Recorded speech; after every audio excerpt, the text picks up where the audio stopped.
long, the communities of Medegatola and Gidan Woreda have faced a relentless barrage of challenges. Prolonged drought has withered their lands, conflict has shattered their peace, and deeply ingrained traditional practices have left many, including children, vulnerable.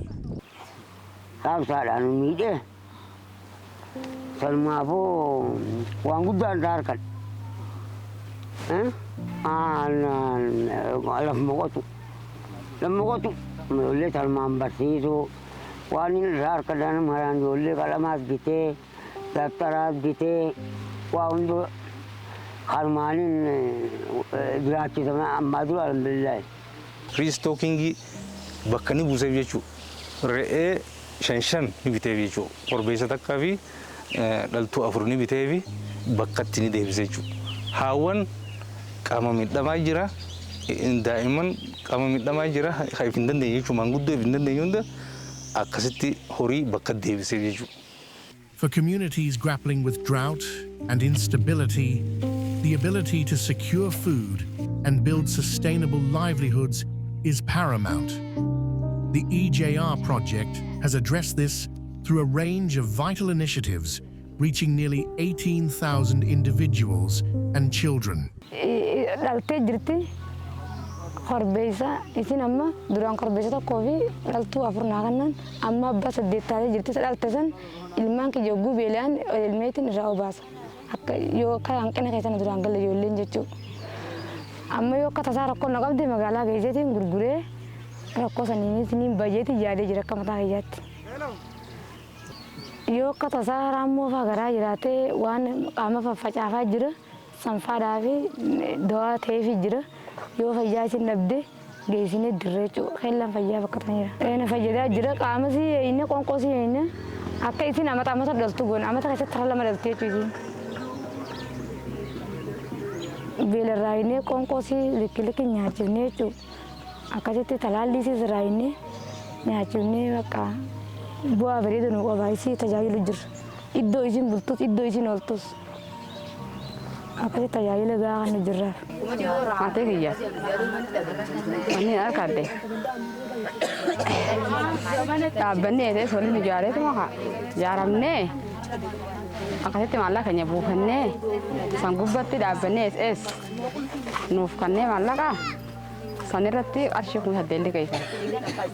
8,000 san galatoomii wajji galchineeti guyyaan isaan fudhadde harbeessa harbeeyyi lama bitadde harbeeyyi lamaan sanirraan qarshii 5,000 5,000 san tirfii waan duraanii san galchee tirfii tiyya harbeessaan bitadde harbeessa 5,000 bitadde harbeessa 5,000 san ammaan tana 12,000 ni deema deebi'een maasis liqeeffannee qarshii 10,000 liqeeffanne deebi'eetiin qarshii 9,000 tokko bitadde qarshii 1,000 takka har'aan hafte ijoollee barnootaatiif waan irraan hafe san hojii mana keessaa ijoollee barnootaan bitee dabtaraa fi qalamaan biteef akkasittiin bakka amma sana harbeessi ni jira jechuudha.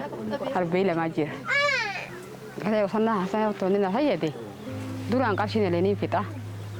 Ammaan tana walirra haayyadee waa keessaa mul'isuudha. The scars of conflict and the burden of harmful traditional practices run deep. Recognizing this, the EJR project has prioritized the protection of vulnerable individuals, supporting nearly 15,000 individuals and children through protection efforts. Duraan mana barumsaa kana keessatti ijoolleen hedduu afaa turre. Eegame bakka michuu daa'imanii kun dhufe immoo hinaafnu maatiin keenya fayyadu hin jeelle hinaafnu isaanilleen bakka michuu daa'imman tan akka dhufnutti akka nu raafannetti kasaa duraatis kanaas akka dhufnu taasisan. Duraan bakka oolmaa daa'immanii hin jiru harcaatiin barataalleen hedduu dhuqee eegama bakka michuu daa'imanii kun dhufe dareen bakka michuu daa'imanii daree ta'an irraa adda taatee jirti. As dhufnee yoo aarree yoo mana maatii keenya aarree waliin dhufnellee barsiisaan nu gaafatee as dhufnee bashannan. መጀመሪያ ብዙ ጊዜ ወደ ጤና ጣቢያ ወይም ደግሞ ወደ ሆስፒታል ሳይሆን ህብረተሰቡ ህፃናትን ምናምን እንዲታከሙ ሳይሆን የሚያደርሰው ትራዲሽናል የሆኑ ነገሮች ጋር ነው የሚወስደው።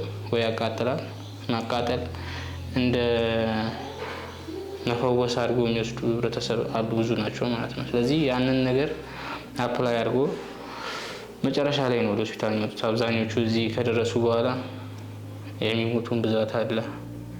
እዚህ ሆስፒታል ሳይደርሱ የሚሞቱ በብዛት አሉ። አብዛኛውን ጊዜ መቃጠል ጋር የተያያዘ ጉሮሮ መቧጠጥ በጣም ብዙ ማለት ነው። ጉሮሮ መማጣት ነበረ እና አንዳንድ አልፎ አልፎ ደግሞ በአመት 2 3 ቢሆን የአስገድዶ መድፈርም ይመጣል እንደ ሆስፒታላችን ማለት ነው። እንደዚህ አይነት ኬዞች ብዙ አሉ። ያው በረሃም ስለሆነ ማለት ያለንበት ቦታ በረሃም ስለሆነ ህብረተሰቡን ግንዛቤ ብዙ ስለሌለው እንደዚህ አይነት ነገሮች ይበዛሉ እዚህ እና ለእኛም ለማከም በጣም አስቸጋሪ ሁኔታ እስኪደርስ ድረስ እያደረሱን ነበረ ማለት ነው። አሁን ግን ያው አሁን ባለንበት ደረጃ ላይ ትንሽ ያኛው ዋን ስቶፕ ሴንተር ከተቋቋመ በኋላ በጣም ቀንሷል ማለት ነው። በፊት ከነበረው እንትን ዋን ስቶፕ ሴንተር ትልቅ የሰራው ህብረተሰቡ ላይ ነው፣ ፕሪቬንሽን ላይ ነበር ሲሰራ የነበረው። አሁን ከበፊቱ አንፃር ኬዝኛ ጋር የመድረስ ቻንሱ ራሱ በጣም እየጠበበ መጥቷል። ሬፕ በጣም ቀንሷል፣ እየሰማን ነው አይደለም እንደ በፊቱ። ተቃጥሎ የሚመጡ ህጻናትም እንደዛው፣ ጉሮሮ መባጠጥም። ስለዚህ ብዙ ስራዎች እየተሰሩ ነበር ዋን ስቶፕ ሴንተር ማለት ነው። wanni mul'isu jiru faayidaan duraan tokko faarratti daa'ima mana keessa jiru kana kaa dura garaagarummaa dhiiraaf dhalaa jennee jirus walqixa ta'uu qabannee waan dhiirti hojjechuu dubartiin daa'imni dhalaatis waan dhalaan hojjetu dhiirti hojjechuu kan lammadaalleen akkasumatti daa'ima kana dubartii kittaannu dhorkuu urmii malee heerumsiisuu dhorkuu akkasitti daa'ima yoo dhukkubsate kan karaa manaa yaalaan oofne laagaa muruu sanuu dara dhorkuu uddufoor jennee daa'ima ammas mukaanillee dhorkinee jirra. Dhukkuba karaa mana yaalaa deemuudha malee wanni kanaafuu qabaa jennee hambisne akkasitti bu'aa waa hedduu harkannee jirra.